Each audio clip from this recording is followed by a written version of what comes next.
So we're going to be taking apart the back portion of our airbrush. We're not going to be doing a deep clean, although this is what I call a quick and dirty clean. The reason you would want to do this is sometimes, you know, with the dual action, when you push down, you should only be releasing air. So if you push down and you're getting color, something shifted and you just want to go through, take it apart and put it back together, and that will usually solve the problem. The other thing is, this is just like I said, just a quick way to clean the needle and the nozzle out kind of fast. So to start, I'm just going to test to make sure everything's working correctly, and it's working fine, so that's great. Now I'm going to disconnect my hose, and here there's a part that can unscrew. Do not unscrew there. We're going to unscrew our quick disconnector, and you might need some pliers. If you use pliers, put this here so that you don't scuff anything, but that did come off. Now the first thing I want to make you aware of is that black thing there. That's an O-ring, and you don't want to lose that, guys, so be mindful of that. So the reason I did that is because I wanted to expose the trigger pin, and if you can see, it moves up and down, and that will be relevant when we are putting this back together. So to unscrew, take off this back, you just unscrew. Then we're going to unscrew the checking nut, pull out our needle, unscrew the spring case,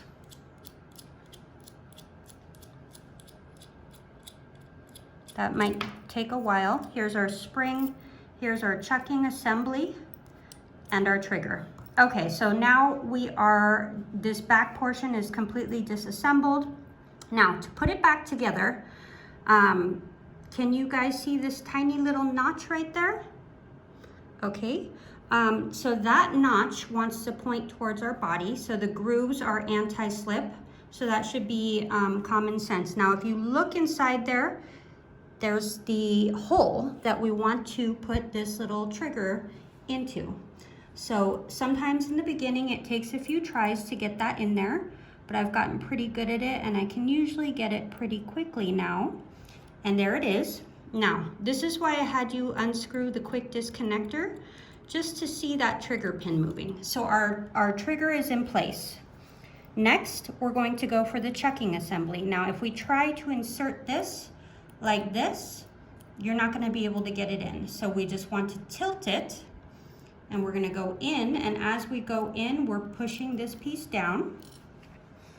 Next is our spring, then our spring case. Now, this is the one piece I ask you to remember the name of, because when I first started doing this, I would put this on and then try to get the spring on there. So if you think about what a case does, it goes around something. So when we do our spring case, it means we have to go around our spring. So that's kind of like a cheat or a mnemonic to help us remember what order we're going to assemble. So, and I'm going to twist until this stops, and that will actually adjust the sensitivity of your trigger. So next is the needle. Now when we insert the needle, I've talked about this before, but I always think it's important to talk about it every time. We don't want to angle upward or downward because we risk getting bends in our needle. So we want to go all the way in, and I just want to go straight. And I'm just gently guiding that through.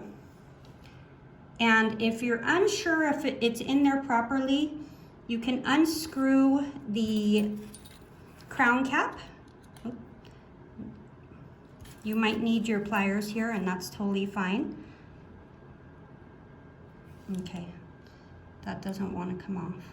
All right, so what I'm looking for is this tiny little needle. Can you see that? It's poking out. Anyway, so the needle came through, so that's great. You don't want to force it, but you do want to make sure it's coming out about 1 millimeter. Then you're going to screw this chucking nut on. And then the handle. This seems self-explanatory, but there actually is a little circle in there, and you want the needle to sit right into that circle. Can you see that? And then you're going to screw this back piece on, And then finally, you want to make sure you give your quick disconnector a nice tightening, okay? We don't want any leaking there. And then you're going to plug that back in and give it a test, and everything is working as it should be. Now, just as a reminder, when you work, if you put color into your cup, it's easier to see this, but I'm gonna film another video, so I don't wanna muck this up, so I'm just gonna use water. But I should be able to see moisture, so if I push down, if I see moisture, or in the case of color in the cup, then you would see black or something coming out. So this is good. We're pushing down and we're getting only air, and that's exactly what you want. Thank you for watching.